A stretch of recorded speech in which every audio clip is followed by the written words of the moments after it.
welcome back, everybody. Over the course of hockey history, nobody has captured the moments and images quite like our next guest, Bruce Bennett, who's got a new book out, Hockey's Greatest Photos, the Bruce Bennett Collection, forwards by Wayne Gretzky and Martin Brodeur. Here it is. There he is. The greatest, Bruce Bennett. It's nice to see you. Thanks. Great being here.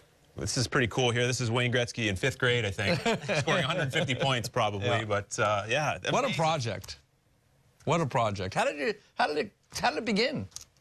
I guess I was shopping it around for. You're talking about the book or the career? Yeah, just the idea. Shopping it around for the last 10 or 12 years, and constantly it just seemed I kept going back to the hockey news. I have worked with them for over 40 years, and Jason Kay, the editor up there, and I just were on the same wavelength about the project. And I guess about a year and a half ago, he called me and he said, you know, the time probably is right. Let's do it now. And 2 million photos later, I sorted through, eyes bleeding, and we got a book. 2 million photos, is that right? That's, yeah, 2 million is, that's a number approximately of what I've shot over the last 40 years. For this project, I looked through about 600,000. Wow. It must have been hard to sort through them. I mean, was there any guiding thing that kept you focused in terms of which ones you wanted to have in the book? You know, Jason and I didn't know where exactly we were going to go with the whole project, whether we were going to separate by category, whether it's position that a player would play, or whether we would do portraits and international. So for my own, to make it easier on myself, I basically set up folders with each of those categories, so at least I could somehow keep it organized. Because obviously when you start with 600,000, you try to, I brought it down to, I think 8,000 was the first cut. And then down to, at some point I got to 600, and then down to around 250, just to keep it somewhat categorized, because I would run into the same photo in different places, and then they'd populate a few different folders, and then it became more cumbersome of a task. Well, the book is a must-have for hockey fans. We're going to flip through some of the pictures. So we started off with the Wayne Gretzky one right on the cover there. You were nice enough to give me a print of this a couple of years ago, which is so cool. What's the story, the backstory behind this one with Wayne in the dressing room there? It's really interesting what athletes remember. Gretzky and Martin Brodeur remember certain moments from the photographs better than I had. And they did the forward for your book, right? And they did the forward. Each one did a forward. And Gretzky said, oh, no, that wasn't in 79, that was in 80, or vice versa. I was 19, I wasn't 20. And it was actually in Springfield, Massachusetts.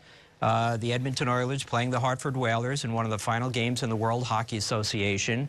And I knew that this kid was going to be the next great thing in the NHL, so I drove up there, and there he was in the locker room, ready for the press to come in and speak with him. Wow. An image that lives on forever now with one of the greatest players that's ever played. Scrawny kid. Look what that kid has done with his life. We got another one we want to show, and it's of a familiar face in a little different look, and we'll put it up there. The great Bobby Orr. He only played a handful of games for the Chicago Blackhawks, but you captured him with that Hawks jersey on. And luckily, he played at Nassau Coliseum, so it was nice and easy. I think maybe he played 6 games with Chicago, and not a great photo, but it was something historic in my eyes, and something that would have some interest to publishers throughout time. Yeah. Another one that stood out for me, Bob Gainey, 1979, I believe, the Montreal Forum, raising the Stanley Cup as part of the Habs dynasty, with his teammates surrounding him. I also love seeing the gear in all these older photos. Like, look at his jersey. What is he wearing there? Looks like one of those shirts they sell. No shoulder pads. But, yeah. And that's a classic photograph, too, because I've seen that many times over the years. And that was extremely lucky, because I was up in Montreal. I was pretty young back in those days. My hair was black anyway. And I couldn't get onto the ice at the end of the game. I did not speak French, and all the guards up there basically would not let me get on the ice. So huffing and puffing, I ended up jumping onto some seats, and some fans were nice enough to hold me up so I could shoot these pictures.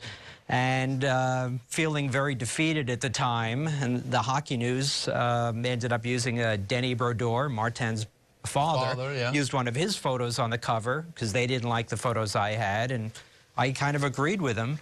But that photo is one of my all-time best sellers because it signifies what it takes to get to the Stanley Cup. Yeah. All the hands holding a player, up the glory of the cup. Amazing stuff. And, you know, in Montreal, it's funny because so many great teams over the years, they have a great team now. And the leader of that team, the general manager, Marc Bergevin, played in the league a long time, and he was really known as a practical joker. And we were together on a trip, and here's Marc in a toga addressing the team. He was coaching during the work stoppage. They had a trip overseas. It was a bunch of exhibition games. Both of us were there. You were doing the photography work, as you see there, and I was doing some stuff for ESPN. But give fans the background to that, because Marc Bergevin is a practical joker. He's a little bit of a different guy now as the GM of the Montreal Canadiens, but that's pretty funny. Well, you know, coaches, a lot of coaches try to keep the players loose, and he excelled on that trip, especially. Whether he was having himself zippered into a hockey stick bag and being carted into the locker room, or dressing like that, and just, I guess I probably should have spent a little more time photographing the looks on the players' faces, looking at him coming into the room in those different outfits. Got a few more we're going to check out here because there's so many of them. Just flipping through, going through different memories of my childhood and some of the favorite players and coaches. The late Al Arbour here. Tell us about it a little bit. 1982, Islanders flew all night coming back from their victory out in Vancouver, landed at the Marine Terminal at LaGuardia, and there was this old-fashioned Eastern staircase just... And there was a lot of fans there, right? There were I was going to say thousands, but there were probably about 1,000 people who stayed there all night and waited for the team to come in. It was at sunrise, and about 6 or 8 players and Al took a turn up on the staircase, acknowledging that those fans were there to see them. It was a great moment. Great. Yeah, one of the great coaches in the history of the game recently passed away, and just an unbelievable career that he had.